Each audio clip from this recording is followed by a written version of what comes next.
Hello बच्चों, let's read the question. Question कह रही है कि जो वेपर प्रेशर है प्योर बेंजीन एंड टॉलिन का एट अ पर्टिकुलर टेम्परेचर वो 100 mm एंड 50 mm है रिस्पेक्टिवली, राइट। सो mm बेसिकली Hg है ये आपका, राइट, क्लियर। सो ये हमें क्या है, प्रेशर आपको यहाँ पर गिवन है।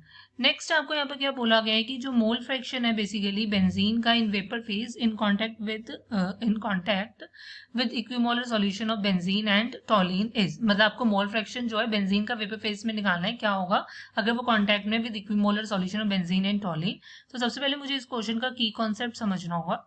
सो देखो, क्योंकि मुझे मोल फ्रैक्शन जो है वो आपका कंपोनेंट बेंजीन का बेसिकली मुझे क्या निकालना है in your vapour phase, right. So मुझे सबसे पहले यहाँ पर आपको मोल फ्रैक्शन बेसिकली क्या होता है कि मोल फ्रैक्शन का फॉर्मूला क्या होता है वेपर फेज में, ये आपको बताना चाहिए।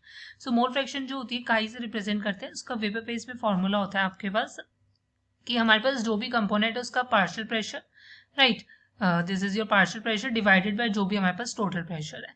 सो अब पार्शियल प्रेशर तो आप निकाल सकते हो राउल्ट्स लॉ से। वो कहता है कि जो भी प्योर का पार्शियल प्रेशर है मल्टीप्लाई बाय आपका क्या है मोल फ्रैक्शन कर दीजिए, राइट। मल्टीप्लाई बाय आप क्या कर दीजिए, मोल फ्रैक्शन कर दीजिए उसके कंपोनेंट के साथ, डिवाइडेड बाय जो भी टोटल का प्रेशर होगा। अब ये टोटल प्रेशर जो है ये आप क्या डाल्टन्स लॉ से निकाल सकते हो, फाइन। सो अब देखो हम क्या करेंगे इस क्वेश्चन को करने के लिए। मेरे को पता है कि मेरे पास जो पी टोटल होगा वो आपका बेसिकली क्या होगा, पी टोटल मतलब पी टी पी, ये आपका पी टोटल है, फाइन। सो क्या होगा, दो कंपोनेंट्स है बेंजीन और टॉलिन। सो प्रेशर जो होगा वो आप बेंजीन का ले लोगे प्लस प्रेशर जो होगा वो आप टॉलिन का, फाइन। अब इनका जो प्रेशर है ये आप राउल्ट्स लॉ से निकाल सकते हो, मतलब P naught of B into उसका mole fraction plus P naught of T into mole fraction of T. अब क्या होगा कि मुझे प्योर के वेपर प्रेशर तो गिवन है कि बेंजीन का 100 है और उसका 50 है।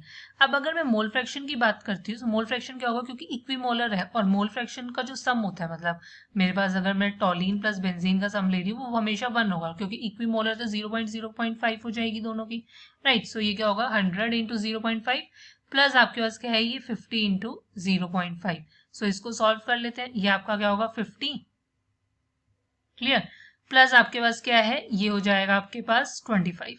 सो ये मेरे पास कितना निकल कर आ रहा है 75, राइट, क्लियर। अब मैं फर्दर क्या करूंगी, तो मेरे पास ये 75 mm Hg आ गया पी टोटल। तो ये तो मेरे पास पी टोटल आया, मुझे अब क्या करना है, मुझे मोल फ्रैक्शन अगर मैं यहाँ पे बात कर रही हूँ मुझे बेंजीन की निकालनी है। सो मेरे पास ये सारे फैक्टर्स जो होंगे वो बेंजीन के होंगे।